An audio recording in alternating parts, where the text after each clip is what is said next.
Je m'appelle Ethan, j'ai 15 ans, je suis chez les Compagnons du Devoir en première année de CAP en maçonnerie. Bonjour, je m'appelle Enzo Guignard, j'ai 16 ans, je suis apprenti maçon chez les Compagnons du Devoir à Nantes. Je m'appelle Basile, je suis en première année de CAP maçonnerie et j'ai 16 ans. Je m'appelle Robic Arthur, j'ai 17 ans et je suis actuellement chez les Compagnons du Devoir à Nantes en CAP première année. Je m'appelle Clément Riera, j'ai 16 ans et je passe une formation aux Compagnons du Devoir. J'ai choisi le métier de la maçonnerie parce qu'on peut se servir des mains, on est en extérieur, on fait plein de choses différentes. J'ai voulu devenir maçon car auparavant mon tonton était maçon et il montrait beaucoup de photos de ses chantiers. Donc j'ai décidé de faire un stage qui m'a plu et du coup je suis venu chez les Compagnons faire mon apprentissage. Alors, j'ai choisi cette voie car mon grand-père était maçon et depuis que je suis petit, donc, il me montre ce métier. Ce qui me rend fier d'être maçon, c'est que je construis des logements pour des personnes et aussi je peux modifier les maisons et construire ma propre maison après plus tard. Alors, ce qui me rend fier, c'est de voir évoluer le bâtiment que je construis au fur et à mesure. Et je vois mon évolution personnelle dans ce métier aussi depuis que j'ai commencé dans la maçonnerie. C'est de passer d'un extrême à un autre, la rénovation au neuf. Faire des dalles, maçonner de la pierre, c'est deux choses totalement différentes mais qui me plaisent. C'est aussi changer de technique régulièrement. Ce qui me plaît au quotidien en tant que maçon, c'est d'aller de région en région sur des chantiers différents et travailler à l'extérieur. De construire des choses avec mes mains, avec mes outils, pour ensuite voir la maison ou l'ouvrage évoluer au fur et à mesure. Mon souvenir le plus marquant, c'était en début d'année avec mon tuteur en entreprise. C'était dans un château en Bretagne. C'était un chantier à base de calcaire et on n'en faisait pas souvent. C'était changer le linteau d'une fenêtre et avec le cadre, c'était très intéressant. Alors, mon souvenir le plus marquant, c'est à ma première semaine, j'avais des a priori un petit peu et finalement j'ai trouvé ça dur, mais j'ai beaucoup apprécié le métier et j'ai vu que c'était un métier merveilleux.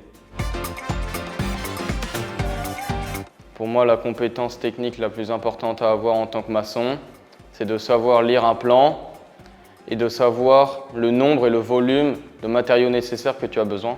Tout ce qui est calcul, donc le volume d'un poteau par exemple, la périphérie d'une dalle, tout ce qui est lecture de plan. Les compétences techniques les plus importantes que j'ai acquises, c'est faire un enduit, la pose de parpaing et aussi un petit peu la lecture de plan et faire des coffrages. Tout ce qui est enduit à base de chaux, car on fait principalement ça dans notre entreprise, que ce soit sur des maisons ou des bâtiments de patrimoine. Et du coup, c'est ce qui m'a le plus servi et ce que j'ai le plus aimé. C'est de la rigueur, de l'envie de faire ce qu'on fait et d'une envie d'évoluer dans le métier, puis au fur et à mesure être meilleur de jour en jour. Savoir travailler en équipe, savoir communiquer et ne pas avoir peur des intempéries. Pour être un bon maçon, les qualités sont la patience. Il faut aussi beaucoup de détermination et de travail, avoir envie d'apprendre. Aimer le métier, c'est important. Alors, je dirais que c'est un merveilleux métier, qu'il faut des jeunes qui aient envie de travailler et qui aiment le métier pour le voir évoluer dans le temps. Ce que je dirais à un jeune pour le convaincre d'être maçon, c'est qu'on fait un métier diversifié. On fait plusieurs choses, comme un enduit un jour, le lendemain, la pose de parpaing, etc. On peut aussi faire un métier manuel en extérieur, on n'est pas à l'intérieur dans un bureau. Je lui dirais que c'est un métier très intéressant, où il y a beaucoup de choses à apprendre, il y a plein de branches différentes dans plusieurs domaines et que c'est super cool. Il y a beaucoup de possibilités d'évolution dans la maçonnerie. On peut rester simple ouvrier ou passer chef d'équipe, chef de chantier, chef d'entreprise ou encore architecte ou conducteur de travaux. On peut passer chef d'équipe, puis il y a des formations aussi pour être conducteur de travaux, pour devenir chef d'entreprise. Après, si on le souhaite, on peut faire partie d'un bureau d'études et devenir architecte. On peut évoluer en faisant chef d'équipe, chef de chantier et il y a d'autres déclinaisons comme devenir grutier, architecte, etc. J'aimerais pouvoir un jour me lancer dans l'entrepreneuriat en tant que chef d'entreprise.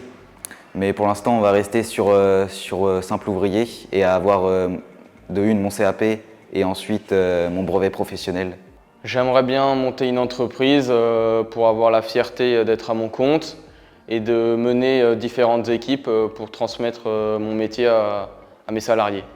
Un jour, je me vois créer ma propre entreprise pour transmettre mon savoir, former des équipes et en créer, et créer mon propre business. Un jour, j'aimerais bien créer ma propre entreprise parce que j'aimerais bien transmettre mon savoir-faire, avoir plusieurs équipes, faire avancer aussi les chantiers, la ville où j'habite, où je serai pour la voir évoluer. Après avoir passé mon CAP et mon BP, j'aimerais bien créer l'entreprise pour pouvoir manager des équipes, pour après voir évoluer mon entreprise.